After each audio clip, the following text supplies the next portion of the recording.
আমি মুর্শিদাবাদের বিধায়ক হুমায়ুন কবির ভাইকে আমি ধন্যবাদ জানাবো, তেনাকে মুবারকবাদ জানাবো যে তিনি 6 ডিসেম্বর ওই কালা দিন তিনি স্মরণ করে বাবরি মসজিদের নামে তিনি একটা মসজিদ তৈরি করছেন। আমি তেনাকে ধন্যবাদ জানাবো।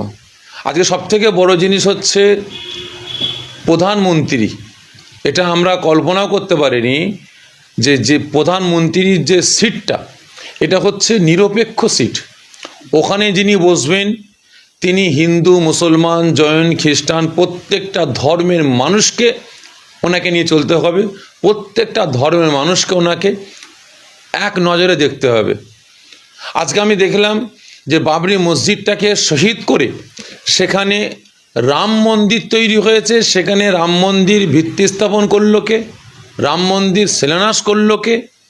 এবং সেখানে উদ্বোধন করলেন স্বয়ং আমার ভারতবর্ষের প্রধানমন্ত্রী। মুর্শিদাবাদে বাবরি মসজিদের পুনর্নির্মাণ নিয়ে এবার সরাসরি মুখ খুললেন সাফারি সিদ্দিকী।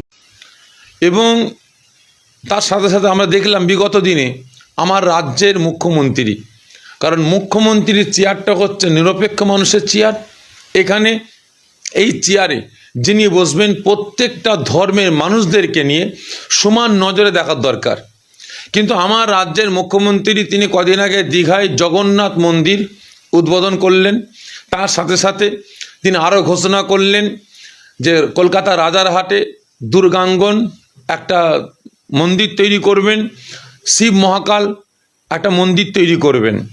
তাহলে আমার দেশে আমার রাজ্যের মুখ্যমন্ত্রী এবং প্রধানমন্ত্রী ইনারা যদি একের পর এক মসজিদগুলো শহীদ করে সেখানে মন্দির উদ্বোধন করতে পারেন, তিনারা জনগণের টাকা নিয়ে যদি তিনারা একের পর এক মন্দির তৈরি করে উদ্বোধন করতে পারেন, তাহলে আমার দেশের আমার রাজ্যের যারা এমপি আছে, এমএলএ আছে, যারা মন্ত্রী আছে, তাদের কেন ক্ষমতা নেই?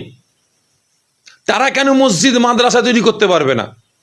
তারা কেন স্কুল কলেজ তৈরি করতে পারবে না? তারা কেন হসপিটাল তৈরি করতে পারবে না? আজকে আমি হুমায়ুন কবির ভাইকে আমি ধন্যবাদ জানাবো।